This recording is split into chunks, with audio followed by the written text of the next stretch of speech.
देखते हैं। तो सुखदेव मुनि ने कहा राजन, इसी प्रकार का मैं एक और आख्यान सुनाता हूं कि भगवान का नाम लेने वालों को सदगति प्राप्त होती है। कि अजामिल नाम के एक ब्राह्मण हुए और ये ब्राह्मण देवता जब उम्र चौथेपन पे आ गई तब इन्होंने ये वेश्यागामी बन गए और दोबारा से शादी कर ली, घर गृहस्थी बसाई। तो बुढ़िया दब्यों वालों की दुर्गति होनी, घर गृहस्थी बसाई, यहाँ पर इनके बच्चे हो गए। अब जब बच्चे हो गए तो इनका लालन पालन न कर पाए। तस्या परवयसा पुत्रा दशतेषां तु यो वमहा बालो नारायणो नामना पित्रोश्चादयितो वृषाम। एक दिन क्या घटना घटती है, साधु संत लोग जब कहीं पर मिले तो जिन्होंने अपनी घर गृहस्थी छोड़ी हुई है, जिस कारण से भी छोड़ी हुई है, वो आपका बुरा नहीं चाहेंगे, आपको सही मार्ग दिखाएंगे। पर असली संत हो, असली साधु हो। आजकल बाजारों में नकली चीजें ज्यादा मिलने लग गई है। वेशभूषा साधु की और काम दुष्टों जैसे। तो घटना घटी, अजामिल के यहाँ कुछ साधु सन्यासी आते हैं। तो अजामिल जी महाराज घर में जो आए तो कुछ देने के लिए तो है नहीं। जैसे ही साधुओं को आते हुए देखा, मुंह एक तरफ कर लिया। अब उन साधुओं ने कहा, अरे महाराज, पंडित जी महाराज बैठे हुए हो। अजामिल जी कुछ नहीं बोले। अरे भाई मुंह तो खोलो, कुछ तो बोलो, हम आपसे कुछ मांग नहीं रहे हैं। जब इस प्रकार से कहा तब अजामिल ने मुंह घुमाया, हाँ बोलो। तो जब कुछ मांग नहीं रहे हो तो बोलो, क्या बोलना चाहते हो? तो उन्होंने बोला, भाई आज हम आपके घर में रुकना चाहते हैं। बोला बेशक रुको, पर शर्त एक है कि मुझसे कुछ मांगना मत, मेरे पास में कुछ नहीं है। तो बोला ठीक है, हम मांगते नहीं है, हमने मांग करके भिक्षा लाई हुई है, हम अपना भोजन बनाएंगे, बस आपके घर में आश्रय चाहिए। बोला फिर बना लो। तो उन साधुओं ने उनके आंगन में, अजामिल के आंगन में भोजन बनाया। रात भर बैठे रहे, सत्संग किया। सो सत्संग की जो महिमा होती है, जिस भूमि में धार्मिक कार्य किए जाते हैं, उस परिवार का, ग्राम परिवार का, उस भूमि का उद्धार हो जाता है। भाई यहाँ पर हम बैठे हुए हैं तो 7 दिवस तक जितने मंत्रों का पाठ किया जा रहा है, जितना सत्संग किया जा रहा है, उससे कुछ न कुछ तो पुण्य प्राप्त होगा ना। तो अजामिल जी बैठे हुए रहे साधु लोग, और प्रातः काल हुई दूसरे दिन साधु जाने लगे। और जाते हुए आज साधुओं ने कहा, महाराज हम तो जा रहे हैं। तो बोला जाओ, पर बोला नहीं, जाते हुए हमें दक्षिणा चाहिए। अजामिल ने कहा, भाई मैंने कल बोला था कि हमारे पास में देने के लिए कुछ नहीं है, और तुम फिर से मांग कर रहे हो, हमारे पास में कुछ नहीं है देने के लिए। बोला पहले पूरी बात तो सुनो। बोला क्या? बोलो। बोला तुम्हारी पत्नी गर्भवती है, और ये गर्भवती जो पत्नी है, हमने अपने तपोबल से देख लिया है कि इसको बेटा प्राप्त होगा, और जब बेटा जन्म लेगा तो उस बेटे का नाम नारायण रख देना। बस हमारी दक्षिणा आ गई। तो अजामिल ने सोचा, मैंने नाम तो कुछ न कुछ रखना ही है। बोला महाराज रख दूंगा नाम। तो साधु लोग तो चले गए। ध्यान देना, यहां पर नाम की महिमा है। भाई आपने अपने बेटे का नामकरण किया। आजकल सब लोग शॉर्टकट में, जल्दी जल्दी में, ज्यादा लंबा नाम बोलना नहीं चाहते हैं। और बच्चों के नाम रिंकू, टिंकू, पिंकू, मिंकू। बेटियों के नाम टिंकी, पिंकी, रिंकी, डिंकी, मिंकी है। ये कोई नाम हुए? निरर्थक नाम है, जिन शब्दों का कुछ अर्थ ना निकले, ऐसा नाम बच्चों के कभी न रखें। पहले तो कोशिश करें। 1000 नाम भगवान विष्णु के, 1000 नाम शंकर जी के, 1000 नाम माँ भगवती दुर्गा के। इन हजारों नामों में एक नाम आपको अपने बेटे का रखने के लिए नहीं मिला। फिर उन 1000 नामों में डिंकी पिंकी तो कहीं नहीं है, नहीं टिंकू मिंकू है।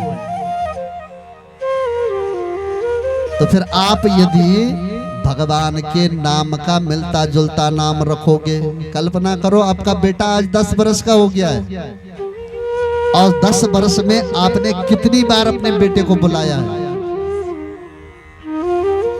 अब यदि आपने बेटे का नाम माधव, राघव, गोपाल रखा, तो नाम तो आप अपने बेटे का ले रहे हैं, पर भगवान का नाम आ रहा है। 10 वर्ष का होते होते आपने कितनी बार गोपाल बोल दिया, विचार करो, फायदा होगा ना। और यदि 10 वर्ष से टिंकू पिंकू बोल रहे हैं तो फायदा होगा?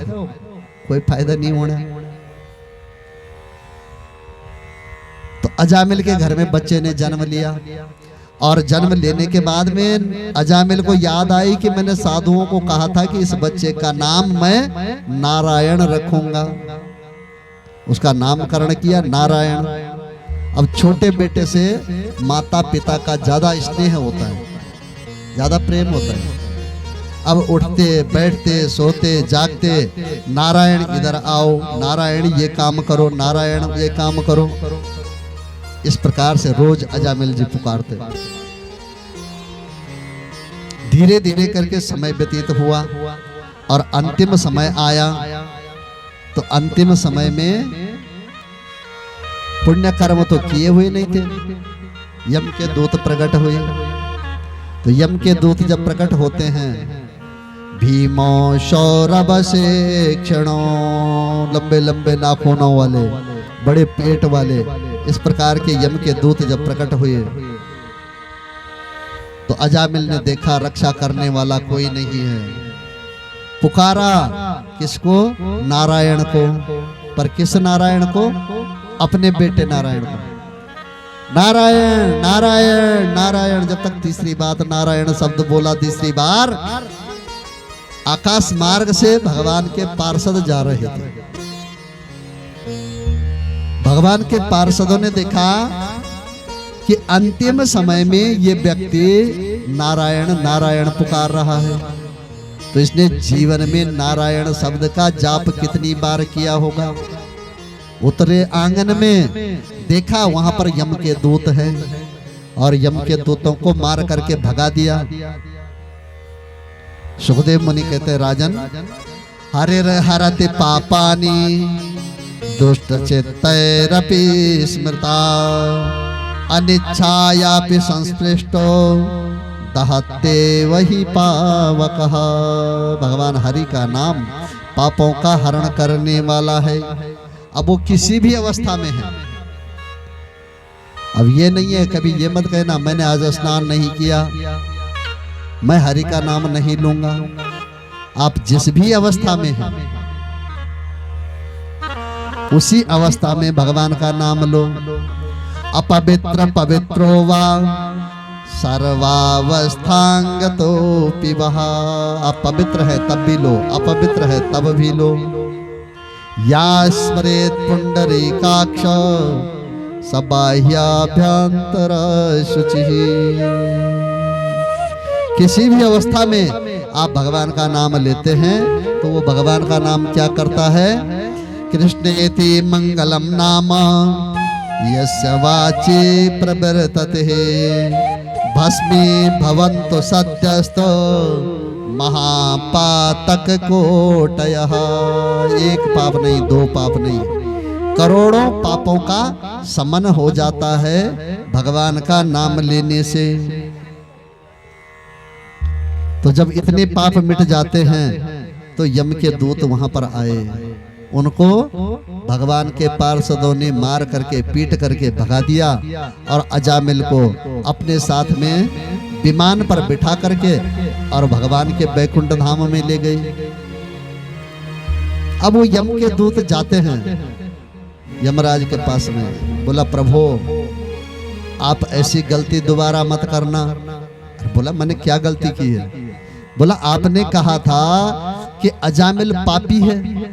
बोला हाँ वो तो मैंने सत्य कहा था। बोला जब अजामिल पापी है तो अजामिल को लेने के लिए भगवान के पार्षद कैसे आए? तो देखा धर्मराज जी ने अजामिल के कर्मों का लेखा जोखा देखा। अजामिल ने जीवन भर कोई पुण्य कर्म नहीं किए हैं। तो फिर भगवान के बैकुंठ धाम में धर्मराज जी जाते हैं और कहा महाराज जब इस प्रकार के पापात्माओं को आपने अपना बैकुंठ धाम देना है तो फिर मेरे यहाँ कौन आएगा? मैं किसको ले जाऊं? तो भगवान ने कहा धर्मराज को कि जो अंतिम समय में मेरा नाम लेते लेते मृत्यु को प्राप्त हो जाता है वो मेरे बैकुंठ धाम का अधिकारी बन जाता है, चाहे जीवन भर कितने भी पाप कर्म किए। पर जिस व्यक्ति के कंठ में अंतिम समय में गंगा जल की बूंदें चली जाती है, शालिग्राम शिला का जल चला जाता है, तुलसी दल चला जाता है, भगवान का नाम लेते लेते जो मृत्यु को प्राप्त हो जाता है, बोला वो मेरे बैकुंठ धाम का अधिकारी बन जाता है। तो बोला प्रभु मैं किसको ले जाऊं? तो भगवान ने कहा जिह्वा न भक्ति भगवद गुण नाम ध्येयम् चेतश्च न स्मरति तच्चरणारविन्दम् कृष्णाय नो नमतिय चरये कदापि तानाय वद्धमसतो कृतविष्णु कृत्यम्। जिह्वान भक्ति भगवद गुण नाम ध्येयम्, जिसकी जुबान पर गलती से भी कभी भगवान का नाम नहीं आया ऐसे लोगों को तुम ले जाना।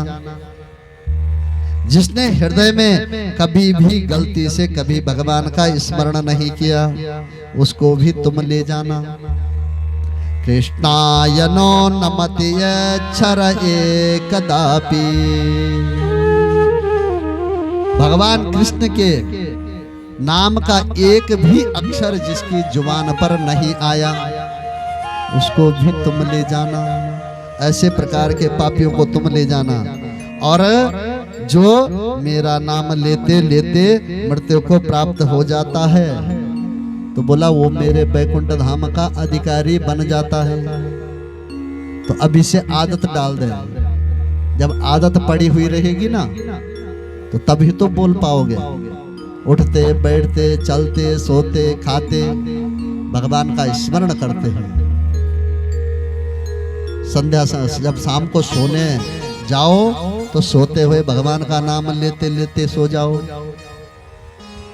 फिर पुण्य प्राप्त होगा।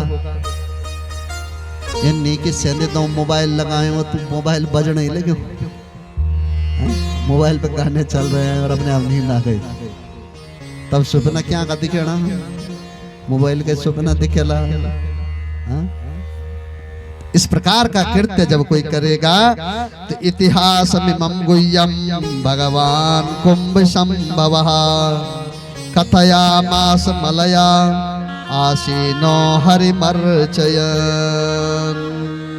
परीक्षित जी महाराज को सुखदेव मुनि कहते हैं